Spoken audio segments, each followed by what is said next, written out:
day and welcome. I'll be answering JAMB 2020 Mathematics Past question 40. The geocenter of two positive number is defined as the positive square root of their product.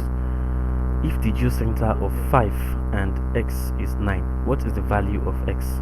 Now the option says 16.2, 6.7, 11.3 and 13.0.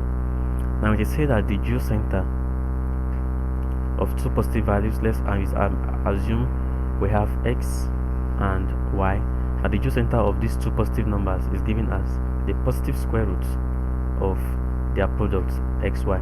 Now it is given that the geocenter of 5 and x is equals to 9. It simply implies that the positive square root of 5x is equal to 9. Now from this we can see 5x is equals to 9 square, meaning that 5x is equals to 81. So therefore x is equals to 81 all over 5, which is equal to 16.2. So the value of x is 16.2, which is option A.